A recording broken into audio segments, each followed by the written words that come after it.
Hey, this is Dan Wowak from Cold Cracker Bushcraft. Today we're going to work on some oilskin, so stay tuned. So for this project we're going to work on a 10 by 10 oilskin tarp. Now the tarp itself started out as a painter's drop cloth. I believe it was 9 foot by 12 foot, and it was washed in hot water, dried so it would shrink, and we'll talk about that in a little bit, why we had to do that.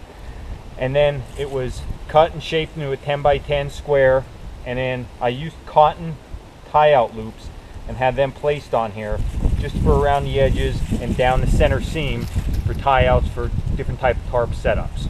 So other than the tarp, what we need for this project are 3 basic ingredients.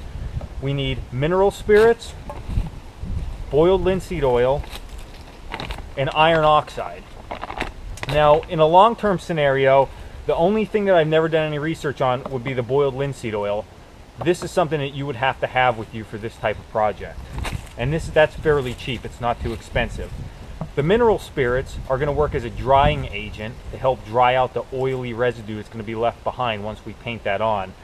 This can be substituted with like a moonshine or a real heavy alcohol, something like that. That's going to actually help evaporate some of that oil to leave some of the particulates behind. Last would be the red iron oxide. And all that red iron oxide is rust. So if you're ever on a farm or on your land anywhere and you picked up something real rusty and you have that rust on your hands or you get it on your clothes, that's iron oxide. Now you could buy this fairly cheap. This is 5 pounds and shipped to my door. I think this was like $8, and this will do a lot of oil skinning. So this is everything that we need for the project.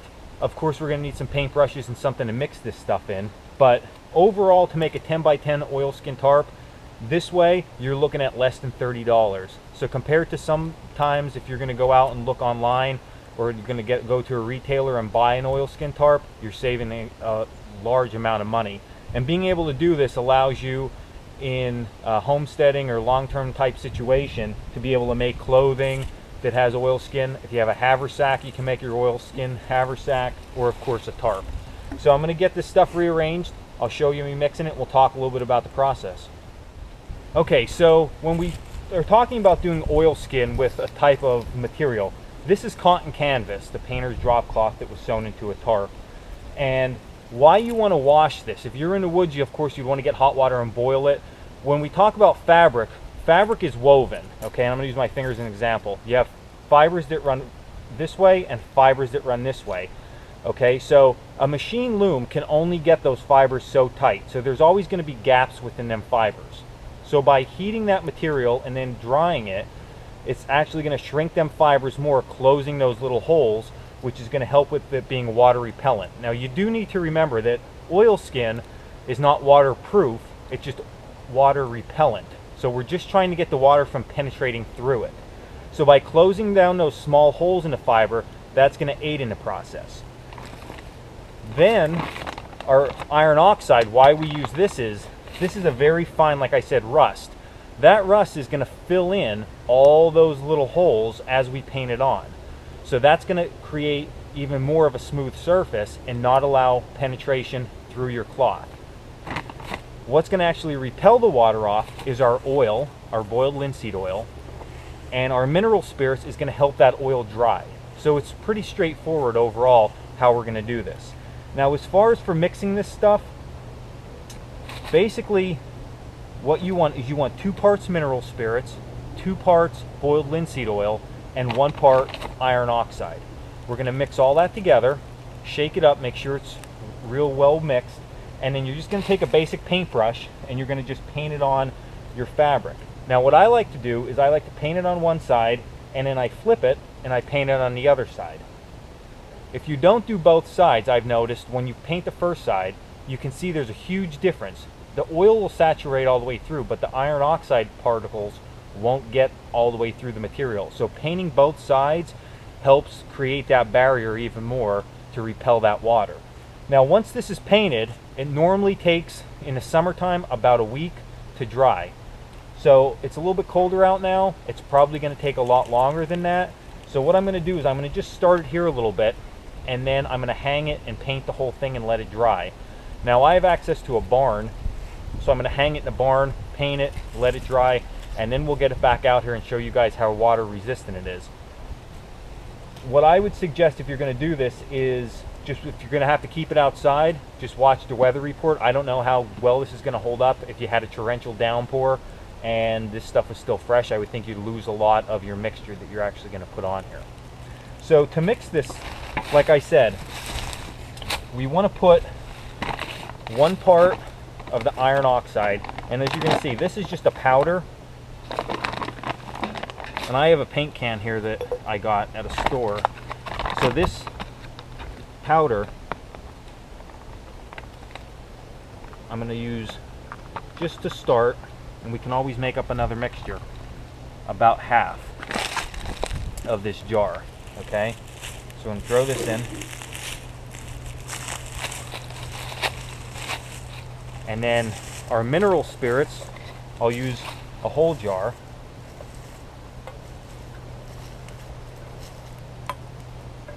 Got to get this lid off here. There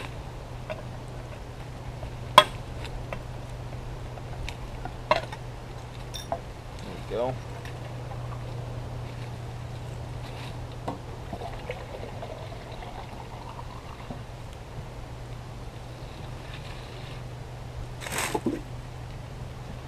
And then of course our boiled linseed oil. Now boiled linseed oil, having this around is probably a good idea also, just for the simple fact that boiled linseed oil is great on axe handles, any type of wood, for any type of treatments like that. Okay, so 1 part boiled linseed oil.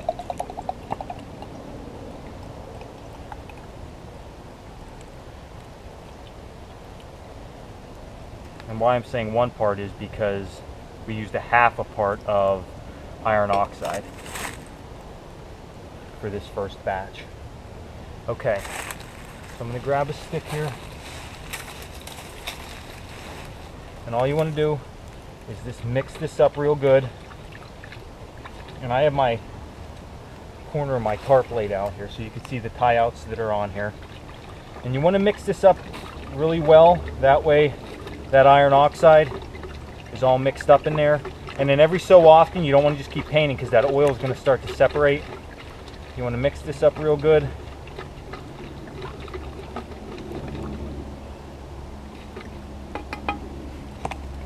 And then you can start to paint. So you're going to see as we start to paint here,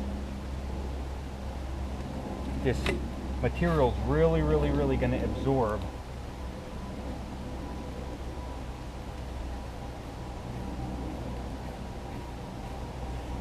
doing here. So of course, like I said, you want to just keep working your way with this and get it all good and saturated. Now on the flip side, as you can hopefully see, it's a little bit lighter, and you'll see when you do this that there's not much, it's just oil penetration, so it's a lot different looking than this side. Okay, so once this side's done, you definitely want to go back and paint the other side. Now I've done it all in one shot, worked fine. I've also painted one side, gave it a couple days, it starts drying a little bit, and then painted the other side. And they both came out identical. So I don't think there's really any reason that you would need to do it any differently. So of course, as I go through this whole thing, this is a real big tarp, like I said, 10 by 10. If I was going to do it right here, what I'd want to do is I'd want to probably do half initially, let that side dry, do the other half, flip it, so it would take me a lot longer to do it that way. But normally, if it's a smaller tarp or some type of, let's say, article of clothing or something, just hang it and just get at it, and you'll get it done pretty quick. So as you can see, I mean, you're just painting this on, and you want to finish your whole tarp up like that. So I'm going to get this repositioned. It's going to take me a while to paint and get it all painted. Like I said, anywhere from a week to 2 weeks. I'm going to let this dry. It is going to get a little bit hard, but it's not hard to the point it's going to crack or anything like that. It's just going to be a little bit stiffer from this iron oxide powder, and the oils and stuff will stiffen this up a little bit. So once I get this painted, I get it dried, I'll get it set up in some type of tarp configuration, and then we'll see how water resistant it really is. Okay guys, so the oilskin tarp, it's all finished up. I have it folded up here, and it came out really well. Overall, I used a little less than a gallon of boiled linseed oil and a little less than a gallon of the mineral spirits to finish this whole project. Now it is a big tarp, it's 10 by 10, so I painted front and back side, and I broke it down into sections. It is a lot of painting just to do all at once. So I broke it down into sections and I allowed it to dry. Now the drying time varied a little bit. I never did it in this cold of temperatures. Here in Pennsylvania in the wintertime, late December, early January, we don't get too much over freezing too often. When we do, it's still at night dropping below freezing. So we fought the temperatures a little bit, and it took a little over a month to actually have this dry totally, to the point that we had no oily residue or anything coming off on it. So it's ready to go. Like I said in a previous segment, summertime you're only looking about a week to have this totally dried out. But again, if you're gonna do a big project like this, you know, it might take a little bit longer, because if you do like I did in sections, both front and back, you know, that's drying out the time also.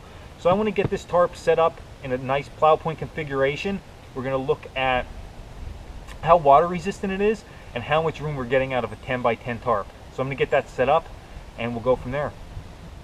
Okay guys, so as you can see, I have it set up in a basic plow point configuration, and this thing is absolutely just massive underneath here.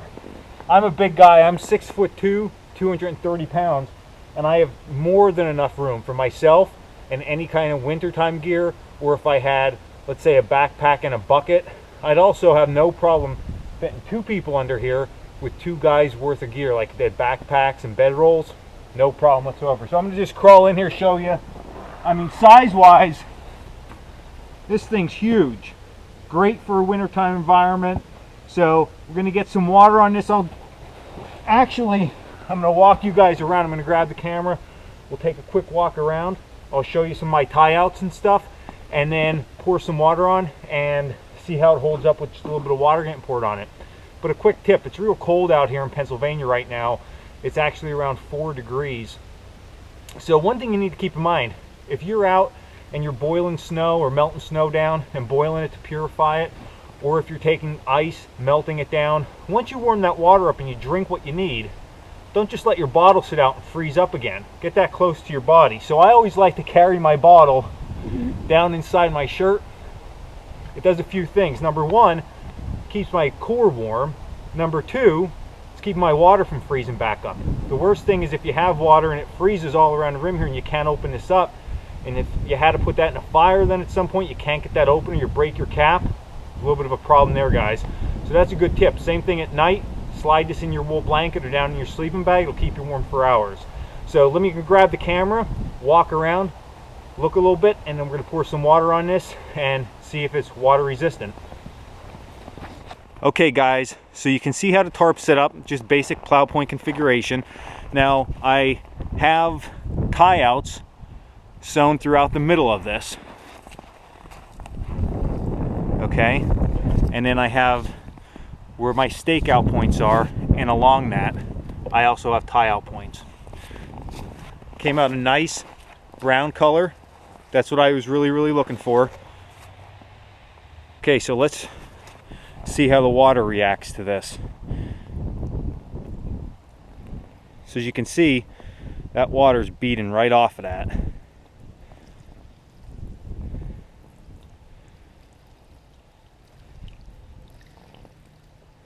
No problem whatsoever. You can see that warm water is actually melting that snow down on the bottom. Beaten up really well. And underneath, can't really see too well, but we have nothing coming through. So by all means, I would take this out and definitely use this in a rainy or wintertime environment for sure. So that's how you make oilskin. It's a real easy, straightforward process. It's a great process to do with kids if you're just getting involved with them in the outdoors. To make something, you can make anything out of this really. Be nice so you make a big tarp, set it up like a tent, go out camp a night with them. They'd really enjoy that. So I hope you guys liked the video. If you haven't already, please subscribe to my channel. I have a lot more videos in the works, so there'll be a lot more getting posted soon. Until the next one, thanks guys.